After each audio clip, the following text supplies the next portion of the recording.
l'écrivain, poète Ronnie Makosso. Là, on est en direct sur Facebook, en direct du Centre culturel Fred Lard Bleu. Et donc, nous allons avoir une discussion littéraire pour cette première rencontre de jeudi de juillet littéraire.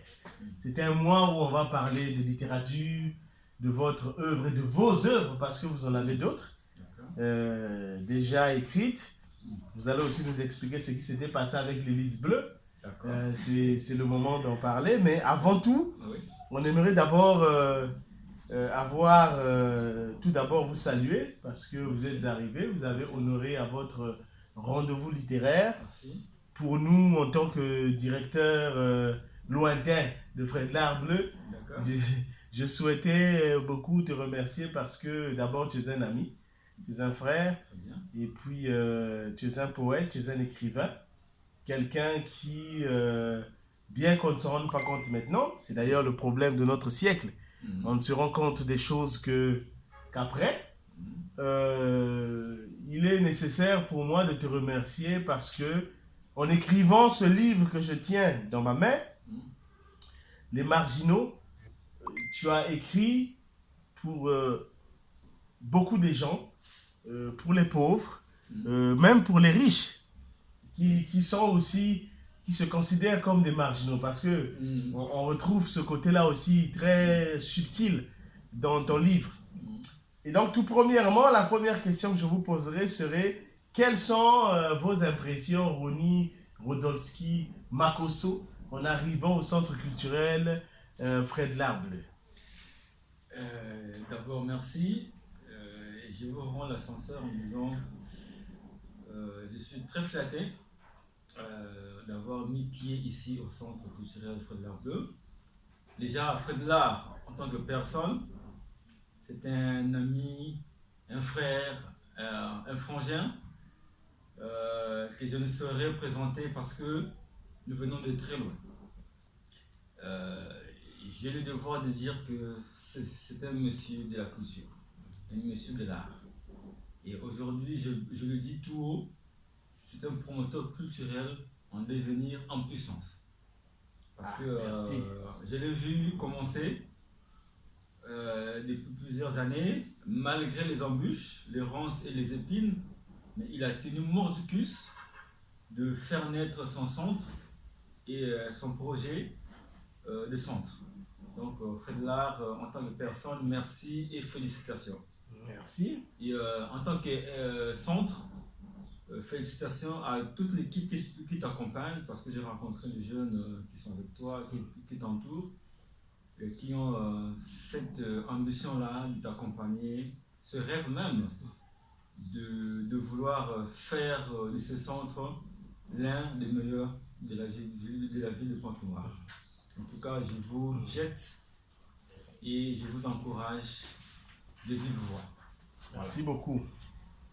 Merci beaucoup. Merci. Donc, l'impression que j'ai eue, c'est de me dire, les jeunes ont des ambitions. Il n'y a pas que les jeunes qui pensent à la dérive ou qui veulent aller à la dérive, mais il y a des jeunes qui veulent apporter plus haut la culture, l'art congolais. Et il leur manque juste un coup de pouce, mais que cela ne tienne, avec la volonté, le courage, la détermination qu'ils ont, ils feront de grandes choses. Et parmi ces personnes-là, il y a Fred Lard. Merci beaucoup. Merci beaucoup, Ronnie Makosso. Il est intéressant parce que moi, j'aime bien le livre, comme je l'ai dit.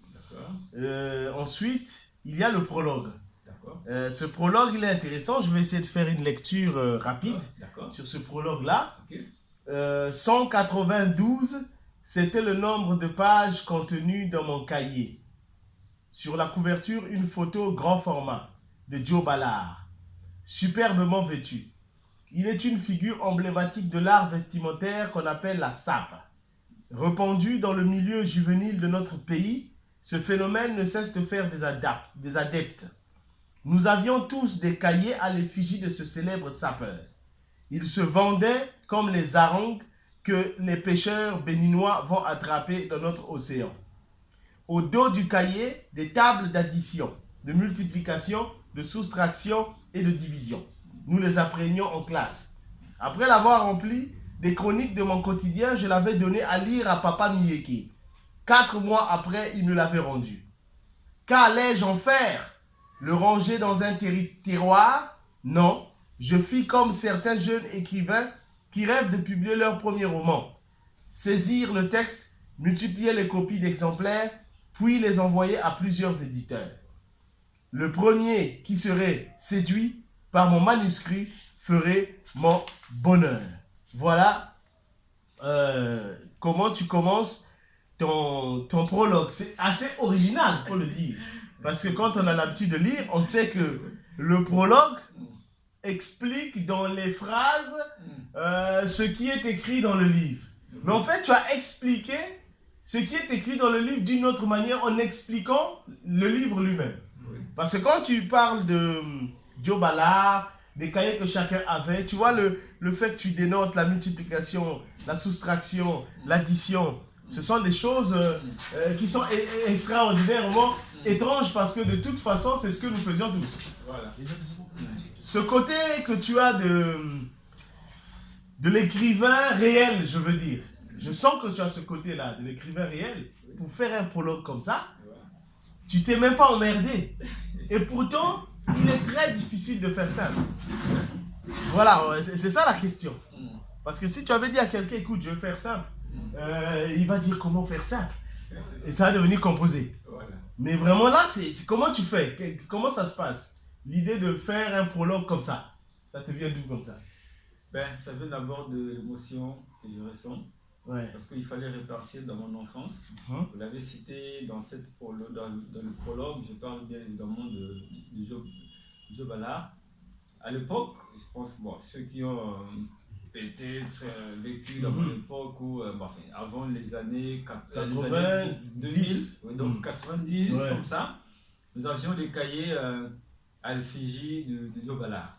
Oui. Ça se vendait partout. Hein. Oui. Joe Ballard, c'est l'une des grandes figures emblématiques de la SAP.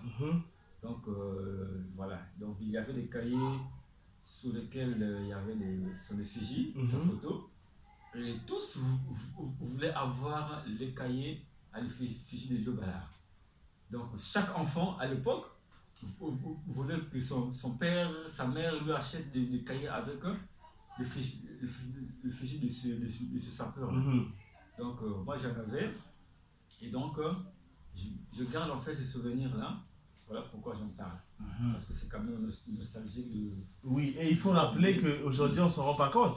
Oui. Mais à un moment, la SAP, c'était carrément la représentation culturelle du Congo. Oui, puisque le Congo-Brazzaville fait partie du pays où l'on retrouve beaucoup de sapeurs. Exactement. Papa m'a dit même que ce sont les Congolais de Brazza qui l'ont créé. Voilà. Donc, Joe Ballard, c'était en fait l'icône de la SAP au Congo-Brazzaville. Voilà pourquoi il avait le cahier comme ça où il y avait sa photo, son image.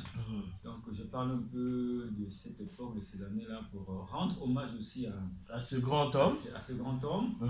Et pourquoi pas rappeler à ceux qui étaient enfants comme moi, cette époque-là, ce qu'on a vécu.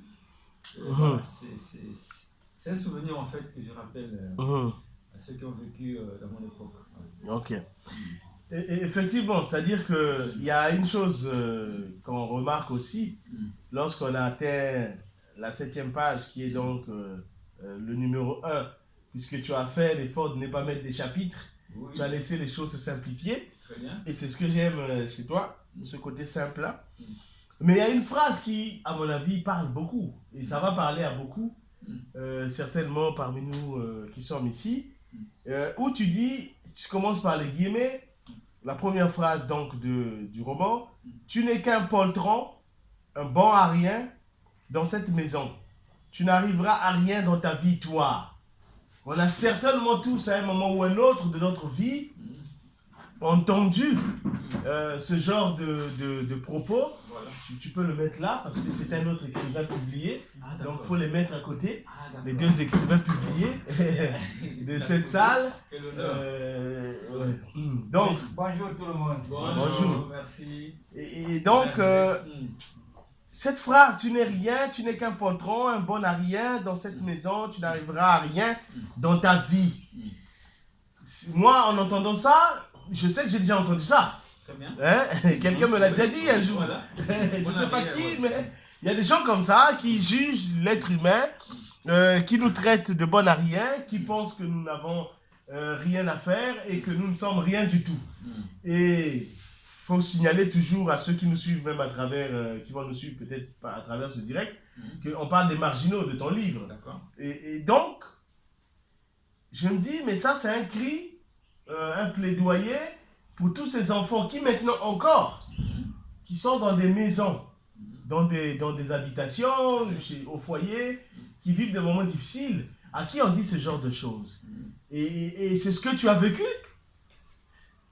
Ouais, oui, vous savez, cette phrase annonce le roman, les marginaux, parce que bien évidemment, ce roman parle des enfants marginalisés qui vivent des violences psychologiques dans les maisons, dans les foyers. Oui.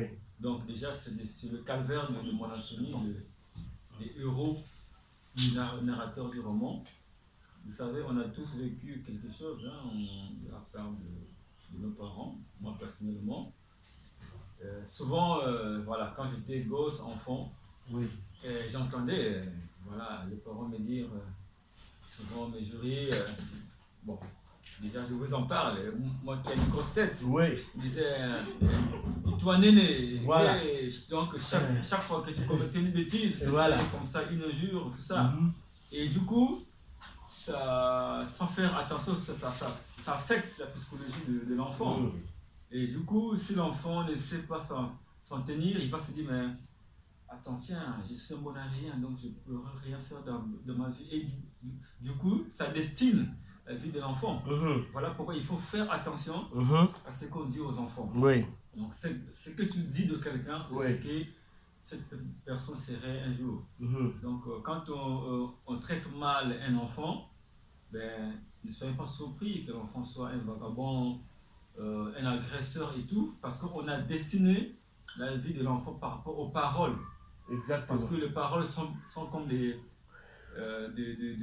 semences qu'on sème dans le cœur, dans la psychologie de l'enfant. Et l'enfant va faire grandir ces graines-là. Il va se dire, mais papa disait que je ne pourrais rien faire dans ma vie, donc je suis rien du tout. Exactement. Voilà, donc il faut faire attention à ce qu'on dit aux enfants, à ce qu'on raconte, à ce qu'on donne comme parole aux enfants. Et moi, j'en ai vécu, et du coup, je me dis, mais il faut que j'en parle aux parents actuels et aux enfants d'aujourd'hui, ce qu'il faut faire pour ne pas tomber dans la dérive en fait.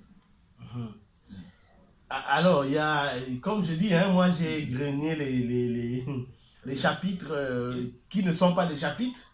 Il faut bien préciser pour ceux qui n'ont pas encore lu le livre. Ce sont des points 2, point 1, point voilà.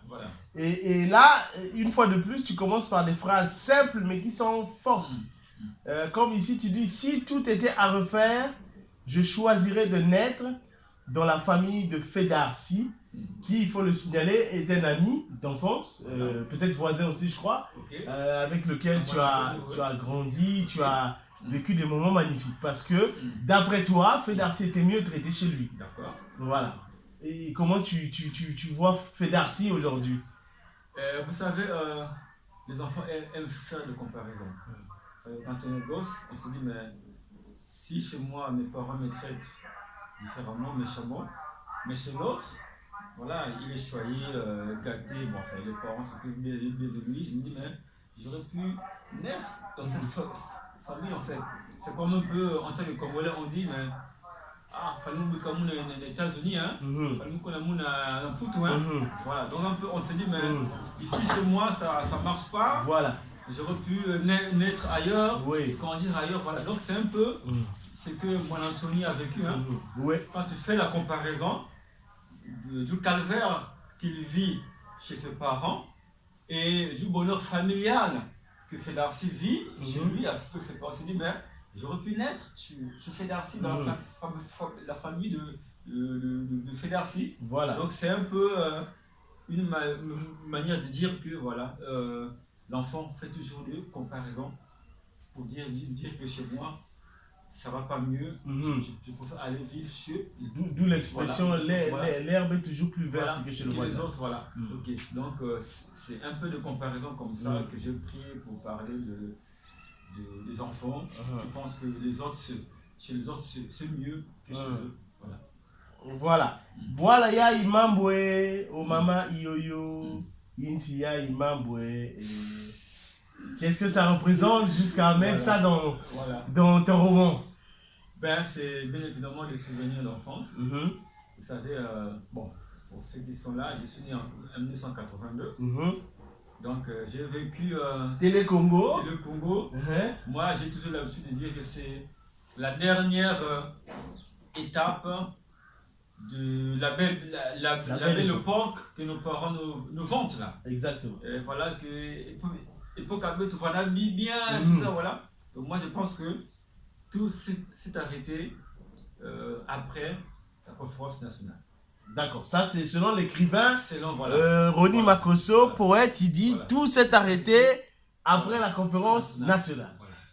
Quand il y a eu la conférence nationale, les années 80, 12-13, avant la guerre là, je pense que tout a été bientôt pour moi Brazzaville.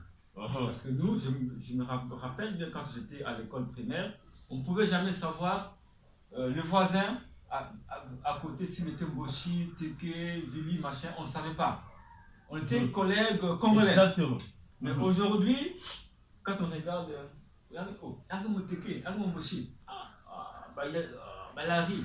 Donc, on n'est plus congolais, on devient voilà. Communautariste, voilà, tribaliste. Voilà, ça a tout gâché. Ok, hier, on était congolais tous. Quoi. Ok. Voilà.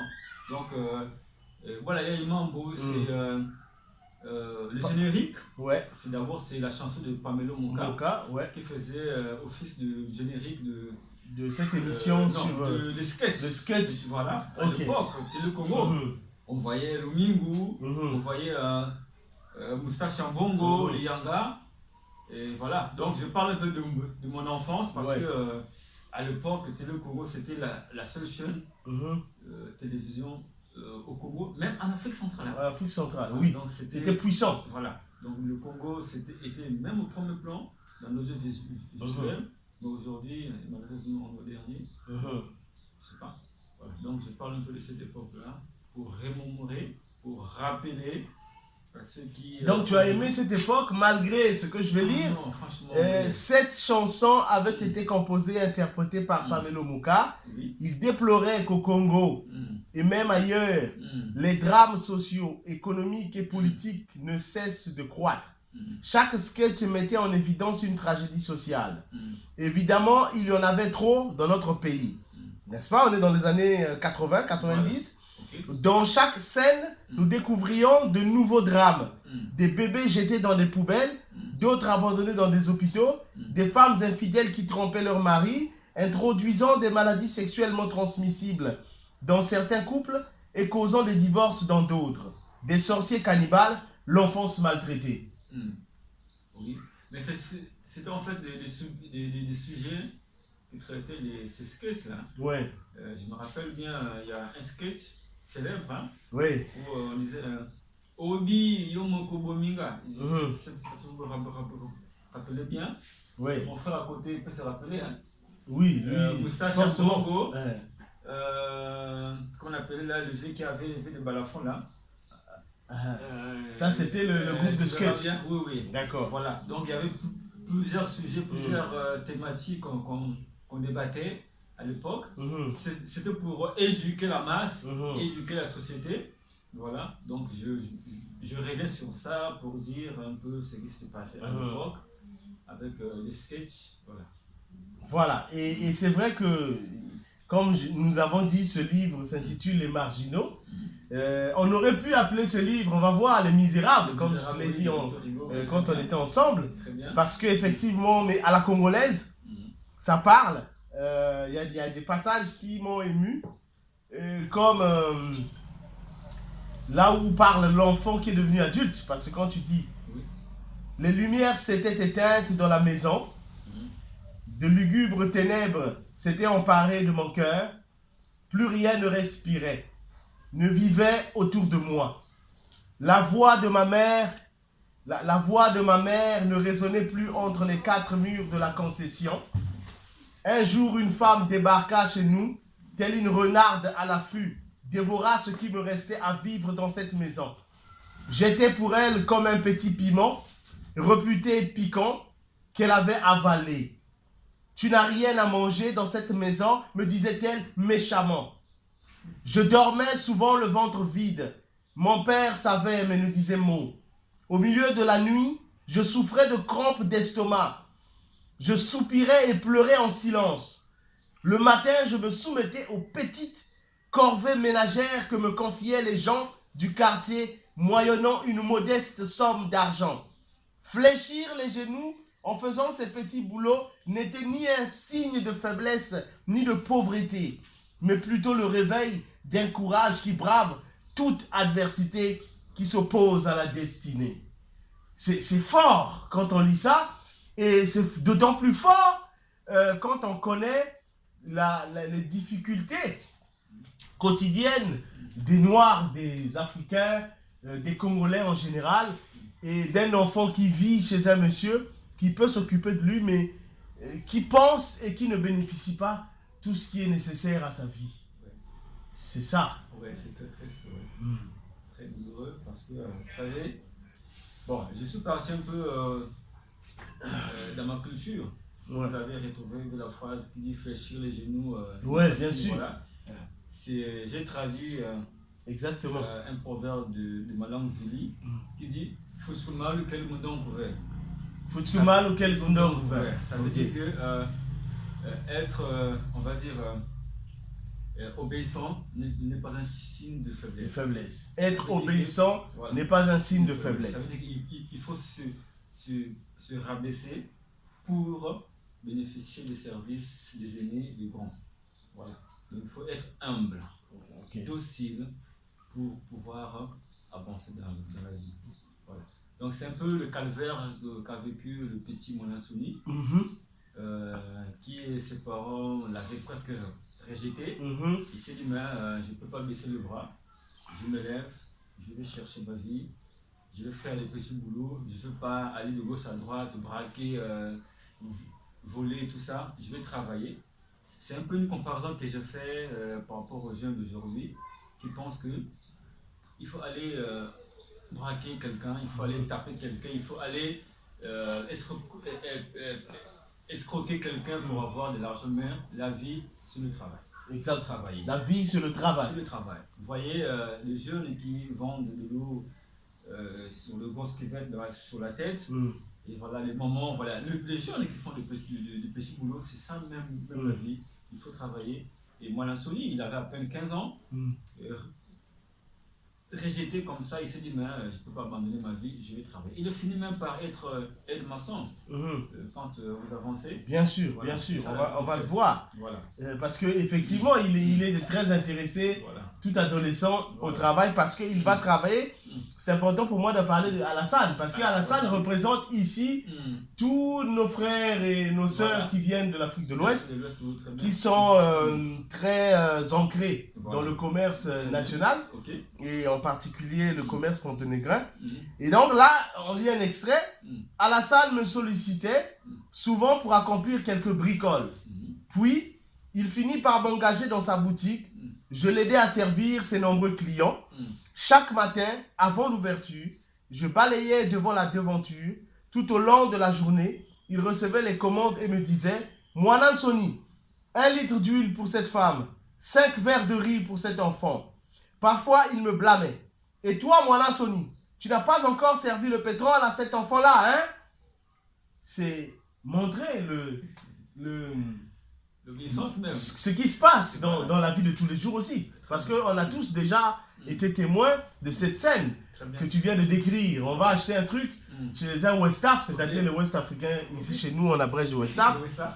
Et donc, on achète et on voit un petit qui sert. Très bien. Moi, donne-lui ça, donne-lui ça. Donc ces petits-là, ils le font parce qu'ils n'ont pas le choix. Pas le choix, oui. Et c'est important parce que, en évoquant ce sujet, tu as parlé du travail des enfants sans t'en rendre compte. Très bien. C'est-à-dire que ça montre que lorsqu'il y a la pauvreté, et lorsque la société est désorganisée, et lorsqu'il n'y a pas une véritable direction Très bien. pour les enfants ou même une éducation pour les parents, à ne pas négliger les enfants finissent par devenir des travailleurs. Travailleurs. Et aux États-Unis, il y a un débat C'est interdit. sur la question. Oui. Ils sont en train de débattre en ce moment pour savoir s'il ne faut pas simplement autoriser le travail des enfants à un certain âge parce que, bon, déjà dans certains États là-bas, à partir de 16 ans, on pouvait travailler. Oui. Mais la plupart des États américains interdisent le travail d'enfants parce que, voilà, on sait ce que c'est. Mais les gens se posent des questions parce que la pauvreté fait que, est-ce que l'enfant va aller voler? Parce que là, c'est bien clair que le choix de Moana Soni est bien meilleur plutôt que d'aller voler et se faire taper ou assassiner. Et voilà. Oui, mais cette question nous renvoie à la Convention internationale des droits de l'enfant de 1988 qui interdit le travail des enfants avant 18 ans. Voilà. Okay. Mais ça part de contexte aussi. Voilà. Vous savez, chez nous, avec le contexte de la pauvreté, souvent les enfants sont obligés d'aller travailler pour subvenir aux besoins des parents ou à leurs propres besoins. Voilà. Vous vivez dans une famille où la pauvreté règne. Oui. Papa n'a pas de moyens, maman n'a pas de moyens, mais l'enfant est obligé d'aller travailler pour subvenir à ses besoins. Voilà. Mais sur d'autres cieux, c'est interdit. Mais au Congo, que voulez-vous? On voit les enfants, moins de 16 ans, moins de 18 ans, qui vendent de l'eau au marché. C'est interdit. Ouais. Et l'enfant est obligé de le faire parce que papa n'a pas de moyens, maman n'a pas de moyens, mais l'enfant est obligé de le faire pour avoir 50 francs, 100 francs pour de quoi manger. Vous savez, donc c'est un contexte social que je n'ai pas oublié de mettre en lumière. Oui. Parce que je suis bien chez moi, je dois parler de ce qui se passe chez moi. Exactement. Je suis le témoin de mon époque. Il faut que je parle de ce qui se passe au Congo. Je dois parler de ce qui se passe. C'est tout à fait logique. Au Japon, tout ça. Je suis chez moi, donc j'en parle. Donc c'est toute une thématique, voilà, tout un sujet à soulever sur la question du travail des enfants. Très bien. Voilà. Ben, l'écrivain, oui, c'est celui qui pose des questions, et exactement. celui qui pose des sujets. Bon, c'est parfois des réponses. Les réponses viendront de tous. Voilà. Donc je fais que étaler les faits. Ouais. Voilà. Et point 5, Maître Ouéra. Okay. Alors il y a un truc qui m'intrigue dans ça parce que en lisant ce point, j'ai retrouvé le poète. Parce que franchement, vous allez voir, pour nous dire qu'il s'est levé, écoutez. Le corps ligoté par la fatigue, je restais assis sur mon matelas, étalé à même le sol. La tête penchée, les deux mains croisées sur mes genoux. Je replongeais dans le sommeil. Quelques minutes après, je me forçais d'ouvrir les yeux. Je me redressais. Pareil à des braises, les rayons du soleil s'infiltraient dans mon petit studio à travers les interstices des planches éclatées qui servaient de mur. Un brouhaha fait des cris de bébé et de voix de femme s'afférant à leur besogne matinale me parvenaient. Les chants des coqs et des oiseaux s'y ajoutaient pour me confirmer que le jour s'était bien levé. Ça, c'est pour nous dire que le jour s'est levé. C'est magnifique. C'est vrai que quand on n'a pas l'habitude, mais quand on lit, on sait que ça, c'est magnifique. Ça dit que tu as compris qu'il faut mettre cette aisance poétique. Il faut prouver que tu n'es pas n'importe qui, quoi. C'est toi qui en parle, c'est toi qui en parle. Franchement, bon, vous savez, quand on est dans sa bulle, en train d'écrire, bon, on est comme un peu surhumain. Hein? Oui, c'est vrai. Si on est sorti le soir, on ne sait pas là où on va. Après, quand on revient, on se dit, mais tiens, qu'est-ce que je fais là? Est-ce que c'est moi ou... Voilà. En fait, un moment, je me demande, bon, est-ce que c'est... J'étais pas parti et suis revenu. Bon, ça y est là, bon, je sais pas. Ouais, non, mais c'est... On te félicite parce que quand même ça, c'est parce que comme nous l'avons dit, nous espérons arriver à réaliser tous les projets que nous avons pour redonner une place à la littérature. et avoir des critiques connues pour donner des notes à des livres qui apparaissent. Chaque année, les Congolais publient, ils sortent des livres, mais il n'y a pas de critique. Personne ne s'intéresse à leurs livres. Personne ne va dire on crée un comité pour s'asseoir, regarder si Ronnie est meilleur que personne. Donc, on croit que ça va arriver. Et puis, point 6, renouer avec le Créateur. Renouer avec le Créateur. Certainement, Ronnie est un croyant. On va le découvrir. J'étais devenu membre de l'église Bible Tabernacle. Une église qui se trouvait non loin de notre maison. Notre pasteur s'appelait Sylvain Kokolo. Lorsqu'il prêchait la parole de Dieu telle qu'elle a été enseignée par le Christ, tout le monde exultait de joie comme si notre équipe nationale de football venait de remporter la Coupe du Monde. Les fidèles étaient toujours bien vêtus. Quelques frères s'habillaient en costume cravate. Les sœurs portaient des pagnes, des jupes ou des robes longues pour qu'on ne découvre pas leurs jambes. C'est le sens du détail. C'est très intéressant. Et donc, si je priais là-bas, c'était parce que mon ami Obel m'inspirait beaucoup. Et donc, tu devais renouer avec Dieu parce que tu t'étais échappé de Dieu. Ou tu t'étais éloigné de Dieu. Oui, en fait, le petit moyen Sony, c'est un enfant qui a grandi, bon, en fait, on va dire, avec l'enseignement chrétien, de par sa mère. On va le découvrir. Oui. Quand sa mère meurt, oui. le petit se trouve négligé par son père et sa marâtre. Et le petit se dit, mais si j'étais abandonné par papa et ma marâtre, pourquoi pas aller vers Dieu? Donc le petit est reparti vers Dieu, vers le Créateur. Voilà. Pour que le Créateur, voilà, on sait, hein, chez nous, en Afrique, on a un sens de croyance terrible ici, hein. On voit beaucoup en Afrique. C'est vrai. Voilà, on s'est dit, le seul secours, c'est Dieu, le Créateur. Oui. Voilà, on n'a pas en parler. Hein. Donc voilà, c'est une image que je décris sur la croyance des Africains. Ouais, c'est très bien et moi je ne passerai pas sans évoquer la partie où tu crées l'orchestre avec Fedarsi, ton ami. Avec Fedarsi, nous avions créé un orchestre que j'avais dénommé moi Nansoni Musica. C'était moi le leader, comme Kofi Olomide. Fedarsi s'était opposé à cette dénomination parce que, d'après lui, un orchestre ne porte pas le nom de son leader. Pourtant, sur les cassettes de Kofi Olomide, on écrivait son nom. C'était parce qu'il chantait seul, avait-il augmenté, avait-il argumenté. Sur celle de Papa Wemba, on écrivait Viva la musica de Papa Wemba. Parce qu'il chantait avec d'autres musiciens, avait-il ajouté. Nous décidions de l'appeler Panton Musica. Fedarsi jouait à la batterie comme Awi Lolongomba de Viva la musica. Il avait accroché 2 grosses boîtes vides de margarine Romy sur des bouts de bois plantés dans le sol.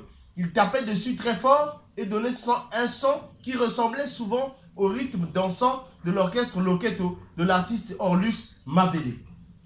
Pendant les grandes vacances, nos loisirs se multipliaient. Nous jouions au football. Notre équipe s'appelait FC Mosele. Nous participions au championnat de Mwana Foot. Notre football amateur, les joueurs se cotisaient pour acheter les maillots. 2 ou 3 personnes allaient à la friperie du grand marché pour acheter les marinières. Nous écrivions les numéros sur les dos à l'aide des morceaux de carton dessinés au stylo et percés soigneusement par une lame de marque Gillette. Nous les étalions sur les marinières et faisions passer la peinture dessus par un bout d'éponge contenant la pâte de peinture. Devant le t-shirt, nous écrivions FC Mosele. Alors là, on le lisait, on voit que tu fais un hommage vivant et vibrant à nos artistes, Kofi Olomide, Papa Wemba, qui sont les artistes qu'on considère toujours comme des artistes congolais de rive, hein, même s'ils sont de la RDC, la plupart qu'on a cités, Orlus Mabele est d'ici. Et donc, on voit que tu rends cet hommage artistique. On sent que tu es un artiste pas simplement qui lit de la poésie ou qui plonge dans les dictionnaires. On sent que tu aimes aussi la musique. Et donc, en l'occurrence, la musique congolaise. Oui, mais la rumba congolaise, a bercé mon enfance. Déjà, mon père me faisait beaucoup écouter la musique congolaise, la rumba. Donc du coup, j'ai grandi avec la rumba, notamment Koffi Olomide, qui était devenu mon artiste préféré dans mon enfance. Okay. Et donc, je pensais à rendre hommage à ces artistes-là, Papa Wemba, Koffi Olomide, surtout Aulus Mabele, même plus tard, Ferrand Mabala. Mabala, oui.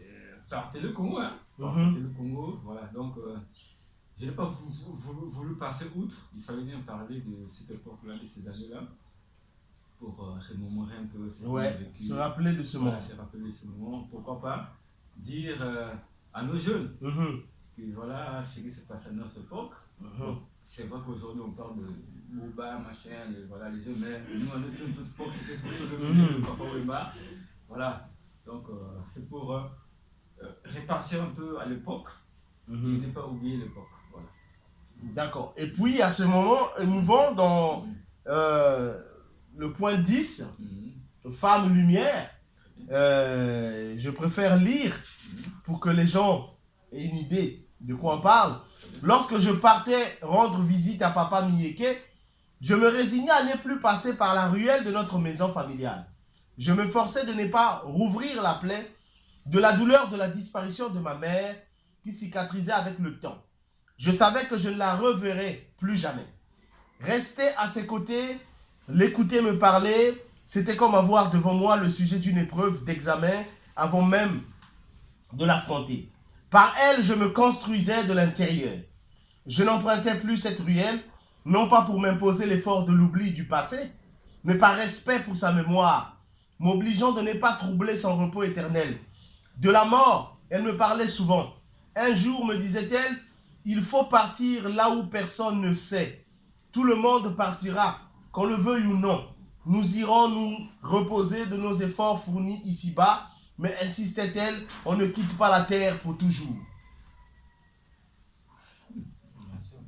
C'est fort, tu vois,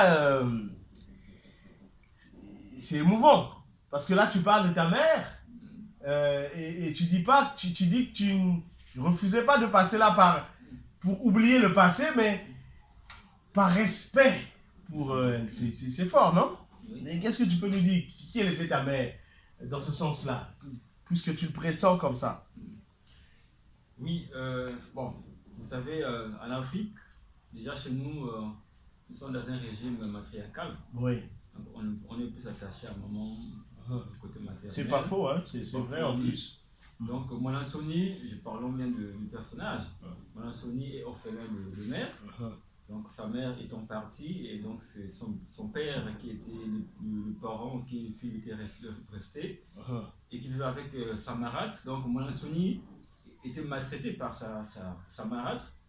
Et donc, Mwanansoni se rappelle de ce que sa mère faisait de lui, faisait pour lui. Ouais. Il compare en fait. Donc, il rend hommage à sa mère et en fait, il ne veut pas en fait troubler la mémoire de sa mère en passant par la ruelle de là où il a vécu, parce qu'après il a quitté le toit parental. Moi, je suis allé vivre ailleurs. Et quand il revient dans le quartier, il ne veut pas passer dans la ruelle de la parcelle familiale pour ne pas se rappeler. Vous savez, quand on a perdu quelqu'un de très cher, souvent quand on revient dans la parcelle, on se remémore. Parfois on peut pleurer. Voilà. Personnellement, vous savez, j'ai grandi dans une parcelle familiale. Jusqu'à aujourd'hui, je vous assure que je n'ai jamais mis pied là-bas depuis que mon père était parti, ma grand-mère était morte. Parce que chaque fois que je partais rendre visite à ceux qui vivent, après la mort de toutes ces personnes, je pleurais. Parce que je me rappelais de comment je vivais avec les autres et tout ça. Voilà, donc c'est un peu nostalgique en fait. Ouais. Quand on a perdu quelqu'un et qu'on revient sur les traces, sur le lieu qu'on a vécu avec ces personnes-là, parfois c'est difficile de supporter la douleur de la disparition de ces personnes-là. C'est un peu ce que je raconte. Ouais, et au point 11, on retrouve le poète. Puisqu'il est tantôt romancier, tantôt poète dans tout le livre. Hein. C'est comme ça le jeu que tu fais. Je crois que tu le faisais ou inconsciemment, ou exprès. Mais en tout cas, il y a quelque chose là-dedans. Parce que le sexagénaire était assis, écoutez bien, dans la véranda de sa case perdue au milieu de la végétation. Avec ses cheveux blancs et bourriffés, sa barbe blanche qui semblait s'étendre à toute la surface de son visage, il se donnait le loisir de contempler les oiseaux qui venaient se poser. Tantôt, il faut bien comprendre l'expression, c'est fort. On aurait pu dire qui venait se poser, c'est le piège que j'ai cru. Or, il a fait une tournure bien différente, double, on va dire conjugaison, parce que qui venait se posait, tantôt sur des branches d'arbres, tantôt sur sa cour gazonnée, puis reprenaient leur envol après avoir saisi une quelconque proie. Autour de midi, un troupeau de moutons pénétrait dans sa cour comme des bêtes qu'on affamait toute la matinée durant. Il se pressait pour brouter l'herbe goulûment. Papa Miyeke prenait du plaisir à les observer. Cet élevage, propre aux citadins, lui faisait dire que ces animaux n'avaient jamais quitté la brousse. C'est bon pour nous expliquer que Papa Miyeke était en train d'observer des troupeaux, des moutons. C'est magnifique. Comment tu fais pour dire égrener comme ça les mots à la Sonny la Boutancy? Parce que ça, c'est un tout petit peu le style que je retrouve ici. Ben, c'est juste l'imagination. Il faut avoir les images en tête.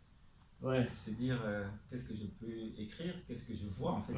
D'écrire ce que tu vois et trouver le mot juste, le phrase juste, les séquences justes, et puis voilà, écrire. Donc ça fait partie de l'imagination en fait.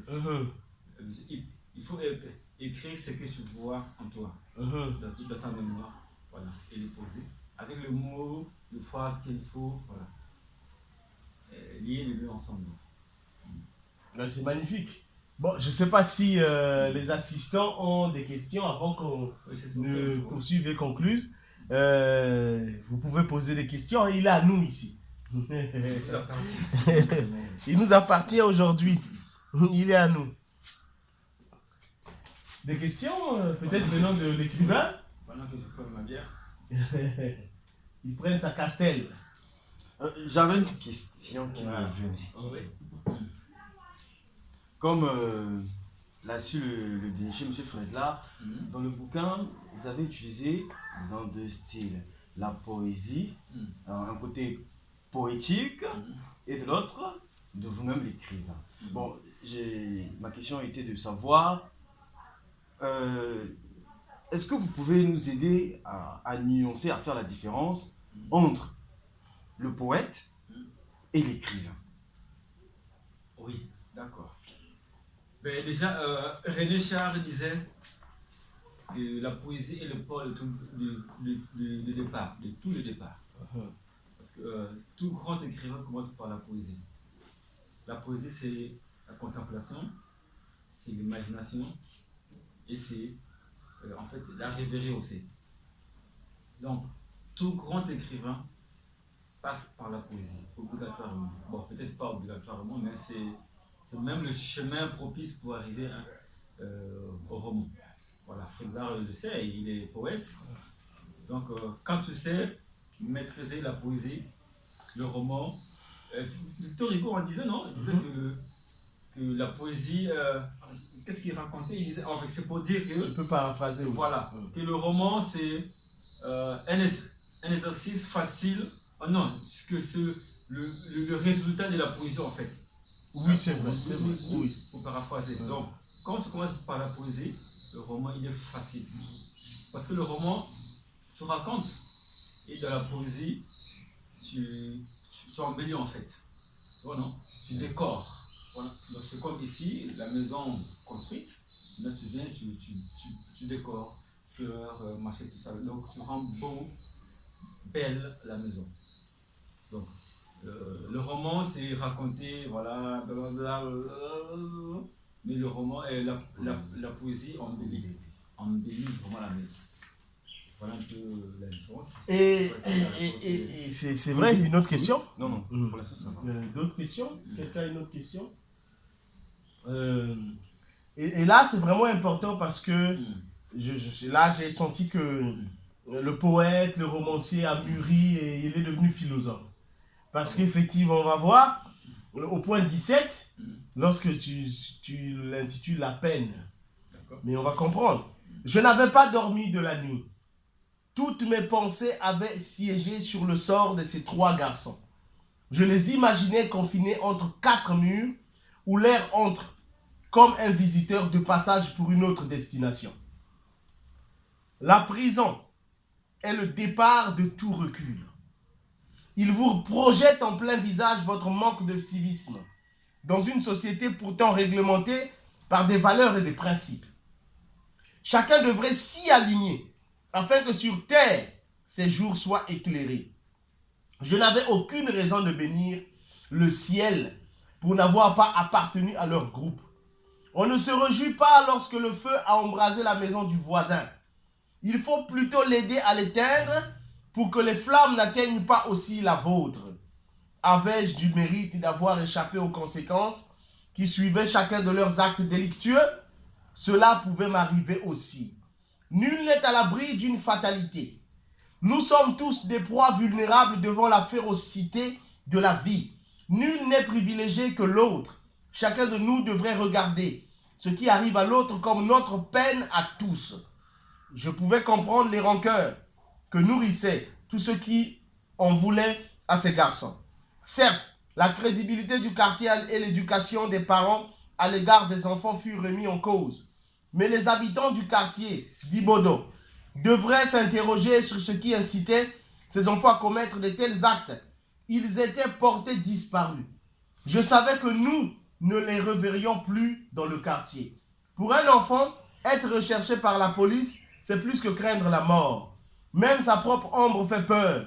Toute personne qui l'approche est prise pour un flic déguisé prêt à l'arrêter. Comment avait-il échappé à la justice? Pourtant, c'est bien avant l'aube que les policiers avaient pris d'assaut la maison inachevée devenue le refuge de bas champion. 2 flics avaient bouclé les 2 uniques issus de la parcelle, armes au poing, veillant à la moindre escapade des malfrats. 2 autres étaient entrés, chacun par l'une des fenêtres non sécurisées. Croyant les surprendre en plein sommeil, ils ne trouvèrent que des nattes en carton étalés à même le sol sur lesquels dormaient les 3 garçons. Quelqu'un les aurait prévenus? Comment l'avait-il su? Ces garçons feraient de très bons acteurs à Hollywood. Ils étaient capables de sentir l'odeur d'un danger. C'est l'instinct que je reconnais à plusieurs héros que nous applaudissions dans des vidéos clubs du quartier. Je me rappelle une scène inclue dans une série de thrillers américaines. L'acteur principal avait frôlé un assassinat quelques minutes avant que l'assassin ne pénètre dans sa chambre à coucher. Il sortit du sommeil et se cacha derrière la porte avec un marteau à la main. Le tueur entra à pas feutrés, ignorant ce qu'il attendait. Dès qu'il eut franchi le seuil de la porte, il reçut un choc cruel à la nuque et tomba raide mort. Je ne croyais pas que les bas champions auraient agi de la sorte. Commettre un crime à côté d'un acte de vol au risque d'aggraver une situation qui était déjà extrêmement délicate. Dans tout le quartier, on proférait des paroles accusatrices à l'encontre des 3 garçons. On disait qu'ils étaient des enfants maudits, des enfants sorciers, des enfants du diable. Aucun enfant, à mon avis, ne naît pour nuire à ses parents et à ses proches. Je refusais de croire à ces cruelles médisances. Je sais que sur terre, les petits garçons naissent aussi des étoiles. C'est magnifique, non? Tu fais ce contraste entre le danger de la rue, hein, et ce qu'ils sont devenus à cause de la rue, et ce qu'ils font parce qu'ils sont enfants, le danger, la police, la loi, le crime et toutes ces choses-là. Oui, en fait, je parle bien évidemment des enfants actuels, hein, Ouais. des Benoît et tout, voilà, qui sont allés agresser, s'aimer la terreur, Oui. quelque part, et puis qui sont été portés disparus, poursuivis par la police. Voilà. Donc, c'est un peu pour dire que les enfants, aucun enfant n'est né pour nuire à l'autre, pour nuire aux parents, mais c'est plutôt ce que les parents font des enfants. Qu'est-ce que les parents donnent aux enfants à l'ère d'éducation, en fait. C'est un peu ce que je raconte. Aujourd'hui, on se pose la question de savoir pourquoi ces enfants-là deviennent agressifs, deviennent violents et tout. La question n'est pas là. Il faut répartir à la source. Pourquoi? Il faut se poser la question, savoir pourquoi ces enfants sont-ils devenus violents, agressifs et tout. Mais le plus souvent, comme disait Alain Mavankou, on accuse les gibiers, mais on n'accuse jamais les chasseurs. Mais pourquoi les chasseurs vont chasser les gibiers? Qu'est-ce que le gibier a fait? Voilà. Il faut aussi poser la question de savoir, mais toi chasseur, pourquoi tu vas chasser les gibiers? Qu'est-ce qui t'a fait? Donc les enfants d'aujourd'hui, on les accuse, mais on ne veut pas savoir pourquoi ils deviennent aussi violents aujourd'hui. Vous savez, sur la question de l'éveil noir, bon, je n'aime pas trop en parler, parce que déjà, mon éditrice m'avait conseillé de ne pas trop marteler sur la situation. Les Sans enfants, doute parce qu'il y a des choses qu'on ne comprend pas dans cette histoire. Je peux oser, c'est mon direct à moi, je peux oser dire par exemple qu'il y a une chose étrange lors d'un concert d'un grand artiste que j'aime bien d'ailleurs, parmi mes meilleurs. On a vu deux individus qui se sont présentés sur le podium comme étant deux bébés noirs. D'accord? Qui dirigent les deux groupes de bébés noirs. On s'est posé, la question qu'on se pose, comment ils sont reconnus comme tels, ils arrivent sur un podium, ils repartent chez eux. Comment ça se passe? Il y a un truc qui cloche. Il y a quelque chose qui nous dépasse, non? Vous voyez pas? Parce qu'il y a quand même la loi, il y a l'autorité, il y a tout. Bon, est-ce que ce n'était pas une occasion pour les saisir? Mais pourquoi on ne peut pas les saisir? Est-ce que pour garder la paix sociale? Certainement. Mais à quel prix? On ne sait pas. Donc, on a le droit de se poser des questions. Épilogue, bien entendu, tu as évoqué déjà ton éditrice tout à l'heure. J'ai reçu la lettre d'un éditeur m'annonçant que mon cahier allait être publié. Ma joie fut grande. Enfin, j'allais devenir écrivain. Papa Nieke avait raison lorsqu'il me répétait « Ne garde jamais ce que tu as pour moi-même. Pour toi-même. Donne-le aux autres car ils en ont besoin. » Il savait le dire, ce que je vis. Certains le vivent aussi, mais ne savent peut-être pas comment en parler. Leur dire qu'ils ne sont pas seuls les consolerait certainement. Enfin, c'est ce que je pense. De la douleur, j'ai appris à crier pour que ma voix se fasse entendre, à frapper pour que la porte s'ouvre, à marcher pour retrouver mon chemin. De temps en temps, je regarde à gauche et à droite, espérant apercevoir les silhouettes de ces trois garçons. Qui sont-ils devenus? Que sont devenus leurs rêves? J'aimerais leur faire lire ce cahier dans lequel j'ai photographié leur enfance comme dans un roman photo. Les jours passent et reviennent, mais les années passent et ne reviennent plus. Les souvenirs s'accrochent à la mémoire pour qu'on n'oublie pas d'où l'on vient. L'avenir est un nouveau chemin à parcourir. Un trajet que j'entreprends maintenant que j'ai 20 ans. C'est comme ça que se termine le livre. Les marginaux de Rodolski, Ronnie Makosso. C'est très intéressant parce qu'on voit comment tu le termines, comme lorsque tu l'as commencé, toujours d'une façon originale. Tu nous parles de trois personnages, tu esquisses comme ça, mais tu nous parles aussi de la façon qu'on voit l'avenir. Et la joie que tu as eue de pouvoir publier un livre par un, il faut bien préciser que ça c'est une maison d'édition à compte d'éditeur. Voilà, les lettres mouchetées, qui est une maison d'édition qui se trouve ici à Pointe-Noire. Voilà. Raconte-nous un peu cette aventure. S'il vous plaît. Avant de répondre à cette question, j'ai retenu quelque chose lorsque vous parliez de votre mère. Et votre mère vous a dit, on ne quitte pas la terre pour toujours.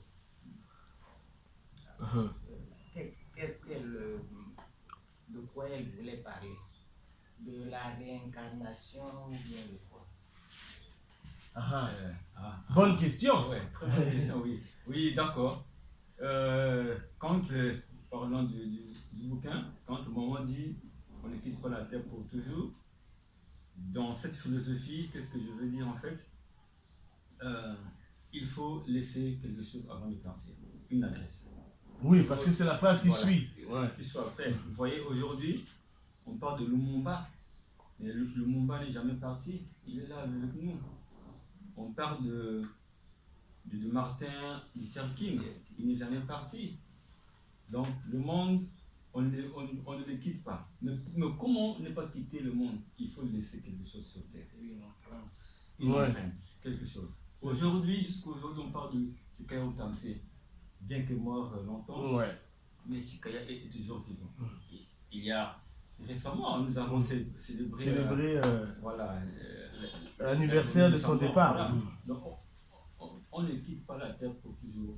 Seulement, il faut leur dire, mon lecteur maison actuel, il y a une phrase qui se met comment ne pas quitter le monde. Mhm. Voilà. Donc, il faut faire un effort de ne pas disparaître pour toujours. Nous ne partons pas sous terre. Et comme on dit chez moi en Vélichimbaïen, ça dit que tu es mort, oublié pour toujours. Il faut laisser les choses avant de partir. Pour qu'on sache que, ah oui, ici un jour a vécu Fredlar. Voilà ce que Fredlar a laissé avant de partir. Diego Maradona aujourd'hui, légende. Personne n'oubliera Diego Maradona. C'est clair. Pour rappeler, voilà, C'est clair. toutes ces personnes-là. Donc on ne quitte pas la terre pour toujours. Il faut laisser une adresse devant laquelle, il faut là, tu peux retrouver la page, la suite. Oui, je vais repartir. Femme Lumière, c'est ça Je crois. Oui. Tu peux, Ça voilà, doit être, parce que la suite est intéressante. Oui, très intéressant. J'adore d'ailleurs. Femme, c'était interretrouvé. Voilà, on est presque là. Voilà, Femme Lumière. Voilà. Et donc, il disait, un jour me disait-elle, il faut partir là où personne ne sait. Tout le monde partira qu'on le veuille ou non. Nous irons nous reposer de nos efforts fournis ici-bas. Mais insistait-elle, on ne quitte pas la terre pour toujours. Il faut laisser une adresse où on retrouvera votre nom et on lira votre histoire. Chaque fois qu'elle m'en parlait, j'essayais d'établir le rapport entre ces enseignements et cette poésie qu'on nous faisait répéter en classe élémentaire. Les morts ne sont pas morts, qu'ils soient dans l'herbe ou dans l'air. Quelque chose de ce genre. De cette poésie, je me souvenais des contes que ma tante nous narrait pendant mes vacances au village. Le soir, autour du feu, les morts revenaient régler leurs comptes avec ceux qui les avaient injustement précipités dans l'au-delà. Dans leur nouvelle enveloppe immortelle, ils devenaient féroces. Dans leur colère de vengeance, ils semaient le désordre. Dans les maisons, terrorisant les vivants.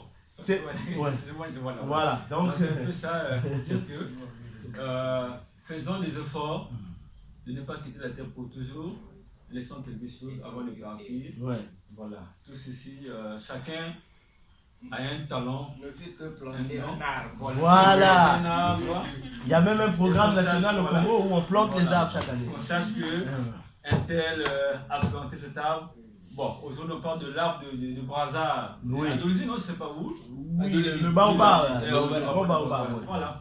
Donc, aussi longtemps que le monde va exister, Brazza et Pierre Sarouna de Brazza ne sera jamais oublié. Non. Voilà. Les Lumumba, voilà. Ils ont marqué leur passage. Voilà, Massamba Deba, toutes ces personnes, Mariam Gouabi, voilà. Même l'actuel président ne sera jamais oublié. Bien Voilà. sûr. Donc, Chacun laisse sa trace. Voilà, chacun laisse sa trace. Voilà un peu cette philosophie. Ouais. Voilà. Voilà, donc on disait en quelques mots l'aventure avec quand tu apprends que tu vas être publié par les Lettres Mouchetées. Oui, vous savez déjà, c'était un rêve, celui de devenir écrivain. Vous savez, bon, je pourrais un peu répartir Oui. en arrière. Moi, j'ai eu mon BPC en 2000, 2000 pile. Ok. Donc, j'arrive au lycée, l'année scolaire 2000 et 2001.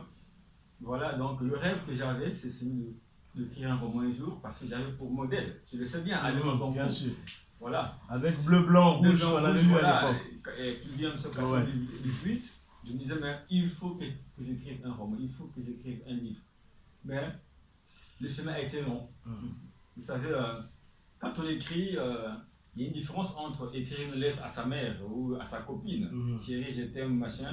Voilà. C'est différent, mais quand on écrit un roman ou un livre ou un texte littéraire, il y a beaucoup d'exigences. Donc il a fallu que je travaille et retravaille pour aboutir à un texte littéraire. Voilà. Ça n'a pas été facile. Il faut, surtout le conseil que je donne à mes jeunes, à mes amis, il faut beaucoup lire. Beaucoup lire. L'air le sait. J'ai été, on va dire comme ça, un renard de bibliothèque.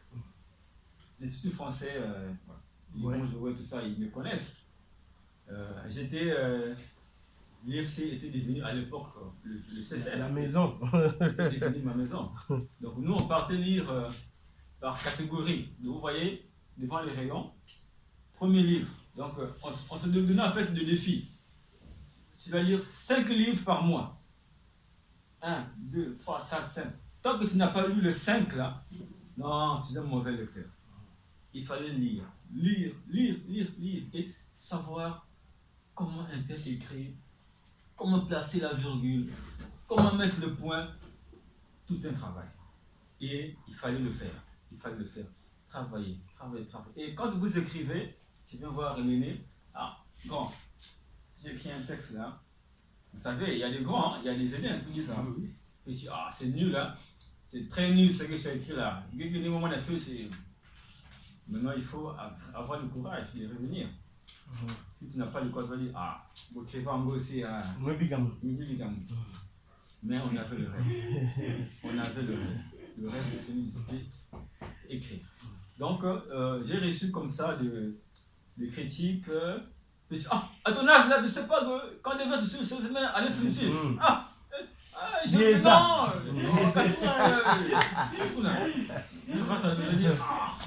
Et quand tu regardes, tu te dis, mais je suis vraiment bon à rien. Voilà. Et il faut relire. Lire. Tu vois, non? Et quand le roman a pris fin, vous savez, j'ai commencé à écrire ce roman depuis 2005. Oui, puisque là, tu as 20 ans quand tu... Ouais. C'est ça même, voilà.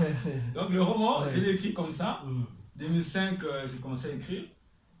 Et je l'ai publié en 2022, l'année passée. L'année passée, voilà. Vous voyez le parcours. Ouais. Voilà. Donc il faut avoir le rêve, la détermination de pouvoir y arriver. En tout cas. Et quand je reçois le courrier, la réponse de mon éditrice qui me dit le roman validé de publication, je pense que ces jours-là, ils sont allés voir les castels. C'est clair. Des tas. J'ai dit, mais enfin, je devais écrire ça. Donc, c'est le conseil que je donne souvent à mes amis, aux jeunes. Il faut beaucoup lire, beaucoup travailler pour parvenir à... Voilà. Et une fois que c'est parti, voilà. Vous savez, les maisons d'édition, c'est les commerçants, les éditeurs. C'est le conseil que... Bon, c'est trop tard, on ne lisait pas avant. Avait donné à Alain Mabankou. Voilà. Quand il était allé le voir à Makili. Voilà, c'était même ça. C'est le secret de l'écriture, c'est lire. Voilà. Lire. C'est le conseil de qui? De Sony. Très bien. Bien, il faut que les gens écoutent. Dans le monde est mon langage. Oui. Oui. Allez, on parle, oui. Bon. Vous disiez, vous apprenez, faut-il placer un point, ou faut-il placer une virgule? Alors, on va mettre fin au direct parce que la batterie, on n'a pas pris les précautions là. Sinon, on va tout perdre. Dans mon édition, Donc, là-bas, bon, l'éditeur a des secrétaires qui sont tellement, disons, des petites filles qui n'ont pas assez de niveau intellectuel. C'est ça, oui. Les virgules, elles les mettent où? Et elles les mettent n'importe où, comme elles veulent. Vous écrivez, vous mettez une virgule ici. Elle enlève. Vous arrivez ici, vous mettez un point. Le jour où vous venez lire ce qu'elle a fait, il y a la virgule ici, il y a une autre virgule ici, il y a un point. Et puis, il y a une virgule, un mot après, et après un point. C'est n'importe quoi. C'est quelle édition déjà? Édition Eleni. Eleni. ça c'est... Ça c'est le Moirou Maurice. Maurice. Le Boakou Maurice, oui. Oui, ce que vous dites là, c'est vrai, très grand frère. Vous savez, il y a des secrétariats et des maisons d'édition. Vous savez, bon, j'en parlerai pas plus. Hein. Le grand Maurice est un aîné, mais je pense que il faut hurler avec les loups. Trouver une grande maison d'édition qui va évaluer votre travail. Parce que vous pouvez faire un très bon travail, mais ceux qui vont saisir le texte, ceux qui vont faire la mise en page ou la mise en copie peuvent toujours apporter les coquilles. Et ça, c'est souvent ce qui se passe dans les maisons d'édition assez amatrices. Surtout pour l'équipe de lecture. Oui. Donc, c'est pas mal. C'est me passer. Les ceux-là qui ont saboté mon roman. Donc, il fallait encore tout reprendre. Oui, je sais pas, c'est l'ennemi. À propos des points et virgules, je sais pas tout. Oui, il y a beaucoup de. Je t'en avais parlé, non? Ils n'ont pas fait le travail d'édition qu'il faut. Lui, c'était simplement un imprimeur, je crois. Ouais, aussi. C'était l'imprimeur. Donc, il n'a pas été honnête de dire on n'a pas un comité de correction qui revoit les phraséologues. Il y a tout un groupe de gens qu'il faut avoir. Il y a un comité de correction, mais des gens qui non, ils ne sont pas des véritables correcteurs. Ça, il y a des phraséologues. Les gens te disent ça passe, ça passe pas. Mais vous savez, Fred-là, vous savez que travailler avec une maison d'édition, c'est un travail. Vous êtes ensemble, mais moi j'étais en contact avec mon éditrice parce que toutes les semaines, vous savez, c'est un roman au moins de 300 pages qu'on a réduit. Oui. On a réduit les pages parce que j'avais beaucoup de détails. Il faut là on parle déjà. Ouais. Il a dit non, c'est trop de détails.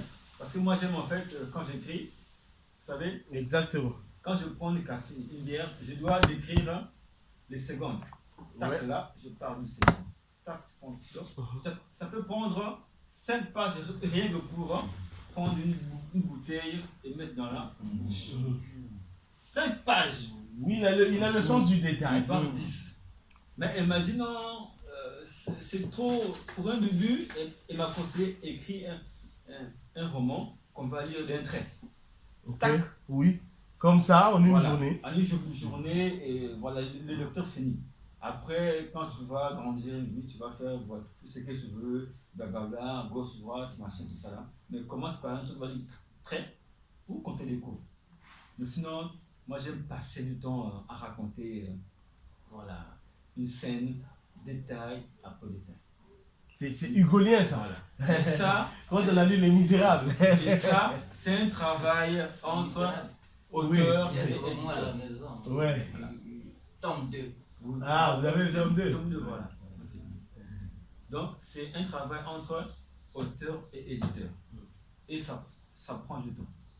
Mais quand l'éditeur prend des questions, sans venir vous dire, mais monsieur, l'auteur est ici, et puis tu leur, il faut que tu valides en fait. Quand tu n'as pas validé, il ne peut pas plutôt accorder. Il faut valider, demander l'avis de l'auteur.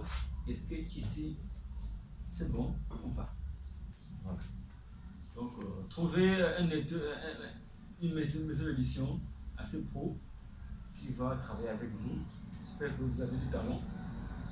Ouais, j'ai son livre ici, j'ai lu, il est là. Son livre, il est là. L'étrange destin de Hilary Calais Ebaï. Ah, c'est l'ennemi, hein? Ah oui, c'est le bouton. Donc, en fait, c'est un livre qu'il faut revoir en termes de correction. Parce que le pire avec ceux qui ne savent pas, c'est quoi? C'est qu'ils peuvent encore ajouter des fautes. Oui, mais attends, mais il y a les secrétariats où on ajoute des fautes. Voilà, ils vous ajoutent des fautes. Vous-même, vous avez bien écrit, mais vous constatez que moi, ça, j'ai jamais mis ça dedans. Mais on l'envoie, non? Voilà. À chaque tirage, il faut que je corrige. Exactement. Oui. Le fichier dans un truc comme ça, il a balancé là. Il imprime simplement. C'est juste un imprimeur. Vous avez un contrat de combien d'années aussi? Je sais pas. Ils ont juste un contrat d'imprimeur, je crois. On espère avec le festival qu'on va créer. Oui. J'ai l'intention de le rééditer. Oui, il faut le rééditer et on fera un festival. On est en train de discuter de tout ça avec eux. Comme on a quand même un bon club d'écrivains, des amis qui lisons. Donc on va regarder ensemble la faisabilité de ça. Parce que l'écriture, ouais, même ils peuvent dire, hein, moi j'ai des romans déjà écrits, mais tu sais que je n'ai pas encore soumis. Parce qu'on est dans ça, on est dans l'idée de bien arranger, regarder. Mais ça prend du temps. On veut finir, quand tu envoies au moins, bon, c'est bon, on peut partir. Quand on te dise encore, écoute monsieur, l'infinitif n'est pas respecté, je ne sais pas quoi, ça c'est... Ça, c'est On est encore au niveau vraiment, il faut pas quoi. Ça, c'est à la maison, tu gères ça toi-même. Et ce que tu vois là, c'est parce que j'ai fait beaucoup d'efforts. Oui, c'est vrai, ça se voit. Hein. Il fallait reprendre, corriger, tu remets, ils impriment, ils Tu te donnent revois, la copie, tu corriges parce encore, qu'en imprimant, là, l'ordinateur remet les fautes. C'est ça le truc. C'est ça, le truc. Mais déjà, il faudrait me mettre en contact avec toi. Oui, on va, il n'y a pas de souci. C'est ça le but aussi, vous voyez, cette rencontre, c'est créer des liens entre ceux qui veulent écrire et ceux qui écrivent déjà. Donc là, on a des jeunes qui écrivent là, qui pensent de l'écriture et qui pourront devenir peut-être des grands écrivains. Qu'est-ce qu'on en sait, nous? On est si petits ici dans ce petit salon, mais un jour, qu'est-ce qu'on en sait? Qu'est-ce qu'on en sait? Voilà. On sait jamais. Qu'est-ce qu'on en sait? Donc, Ronnie Makosso, en tout cas, Est-ce qu'il y a encore des questions? oui, certainement, ils diront. Ils sont libres hein, ici. Ils diront ce qu'ils en ont. Pour les jeunes auteurs, il y a toujours des questions. Hein? Oui, Ceux qui ont elle écrit, elle envisage écrire, c'est ça? Voilà, donc elle en aura certainement un autre jour, beaucoup, puisqu'elle est timide aujourd'hui. Sauf s'il y en a une, non? Une question, non? Donc c'est un honneur, Ronnie Makosso, d'être venu. Et comme on l'a dit, ici, nous on veut donner la valeur à tout art. Et aujourd'hui, c'est la littérature. Parce que sans la littérature, même les religieux ne liraient pas la Bible et tout le reste. Donc grâce à la littérature, on peut apprendre des choses. Vous savez, le livre, pour moi, c'est le dictionnaire de l'humanité. C'est-à-dire que quand on va consulter un livre, c'est pour aller avoir une réponse à une question qu'on a posée. Et dans les livres, ces réponses sont éternelles, peuvent se perpétuer de génération en génération. Avant, dans l'humanité, il y avait d'autres formes de littérature. Il y a, Victor Hugo en parle dans Notre-Dame de Paris, quand il parle de l'architecture, il a démontré que les hiéroglyphes des Égyptiens, les dessins ou les sculptures peintes sur les murs des cathédrales étaient une écriture. Parce qu'ils transmettaient un message des anciens aux nouveaux, en mettant des symboles qu'on pouvait lire. Et les mêmes symboles, on les retrouve aujourd'hui dans ce que nous utilisons comme les réseaux sociaux à travers les émoticônes. Très bien. Voilà. Vous voyez, on met un rire, tu comprends qu'il a dit je ris. Voilà, il a mis un love, il t'a dit je t'aime.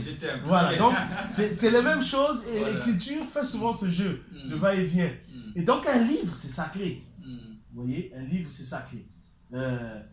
Aussi vilain peut-être la chose dite à l'intérieur, mais le fait que ce soit écrit dans un livre nous montrerons au moins que ces gens-là étaient vilains. Donc c'est sacré de le savoir. Comme ça, les nouveaux vilains comprendront qu'on n'est pas les nouveaux et qu'on nous avait combattus avant et on peut nous combattre encore demain. Et voilà, c'est très important d'écrire. Donc pour moi, vous êtes des bibliothèques vivantes. Vous êtes, vous qui avez écrit et qui êtes publié, vous êtes des gens importants. On ne peut pas s'en rendre compte aujourd'hui parce que, comme tu le sais, à cause de la colonisation, on nous a aliénés et on nous a fait croire que notre culture et notre art n'étaient pas aussi importants que l'art qu'on voit venir d'ailleurs. Mais nous-mêmes, on veut se réapproprier cet art-là. On veut redevenir africain, mondialiste, humaniste. On aimerait, vous voyez, tu as cité des écrivains français tout à l'heure. On n'a pas rechigné. Ça ne nous a pas fait mal que tu nous parles dans ton livre des Misérables. Parce que cet homme était un humaniste, c'était un humain. De la même manière, on serait ravis que les Français, les Italiens, les Américains comprennent que Ronnie Makosso est un écrivain congolais et qu'il mérite sa place. À ces mots, je mets fin donc à cette discussion et vous pourriez ajouter, ne vous inquiétez pas, concernant, parce qu'il y a une vidéo en fait, je filme donc et puis je vais faire un montage. Et donc à ces mots, je mets fin à notre discussion, partage, rencontre avec l'éminent écrivain, poète Ronnie Rodolski Makosso. Nous vous remercions.